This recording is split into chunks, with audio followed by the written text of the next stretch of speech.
Hello, c'est Alma et dans cette vidéo, je vous parle du deuxième niveau, entre guillemets, de la méditation du hara. Donc la méditation du hara, c'est, on va dire, la méditation principale, à mon sens, du Reiki Usui. Et donc les méditations, on sait que c'est un joyau, donc c'est super important. Donc quand on commence la première méditation, la méditation du hara, il y a juste le ki de l'air qui à l'inspire rentre par le nez et descend jusqu'au hara, et à l'expire sort du hara et repasse par le nez. Donc ça fait vraiment voilà, circuler le ki de cette manière-là. Inspire, expire. Une fois que on a fait ça assez longtemps, que notre ancrage est bon, que surtout notre canal au niveau de la Shushumna est entre guillemets décrassé, entre guillemets voilà, à une ouverture qui nous convient, on va pouvoir passer au deuxième niveau de cette méditation.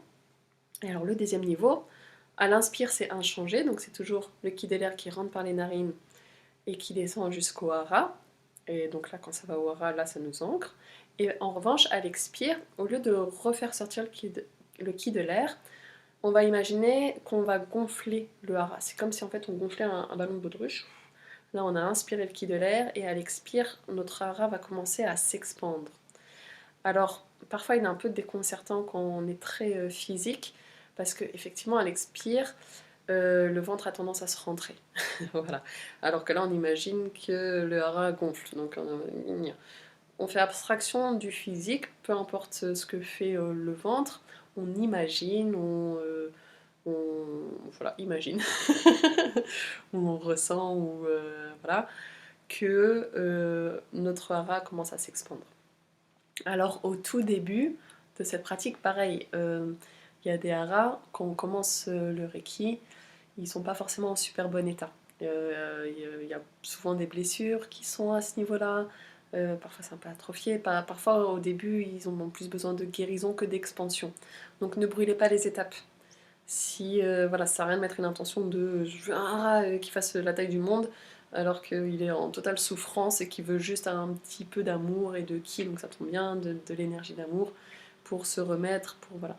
Donc les premières intentions en fonction de où vous en êtes sur le chemin, ça peut être donc à l'inspire j'amène le ki de l'air et à l'expire ce ki là va soigner mon hara, va voilà, le consolider, le conforter, le réparer, peut-être pas réparer, j'aime pas trop ce mot forcément, mais dans un premier temps, voilà, ça peut juste être le faire en sorte qu'il aille mieux. Une fois qu'il va bien, il est en bonne santé, il est solide, à ce moment-là, effectivement, dans votre pratique, à ce moment-là, le ki de l'air peut permettre de l'expandre, en fait, le faire grandir, le faire rayonner. Alors, encore une fois, faites-le à votre rythme. On ne brûle pas les étapes. Je vais juste vous donner un aperçu de jusqu'où on peut aller. Mais voilà, faites-le vraiment à votre rythme, mais il n'y a pas besoin d'aller direct au fond. Donc, au début, donc, ça peut être, voilà, il s'expand, puis ça peut être, il peut aller jusqu'à sortir de votre corps physique. Voilà, vous pouvez imaginer que voilà, le hara s'expand et puis qui devient plus grand que votre ventre, qui peut prendre la taille voilà, de votre aura. Et si tout va bien et que voilà, vous continuez, et ben, il peut même prendre la taille de la pièce, il peut prendre la taille de la maison, du quartier, de la ville. Donc là je vais vite. C'est vrai qu'au niveau 3, quand on fait cette méditation, logiquement tout le monde a pratiqué pendant des mois, et donc on y va direct. Quand on fait la méditation du hara, c'est voilà, on inspire, et puis pouf, là je suis à la taille de la ville, pouf, là je suis à la taille de l'Europe, de la Terre, de l'univers. Voilà. Donc, il y a cette possibilité-là, de, avec cette méditation, aller jusqu'à j'inspire le ki de l'air et j'expande mon hara et mon hara prend la taille de l'univers. Voilà, après ça se fait pas en un jour, donc encore une fois, la régularité est la clé.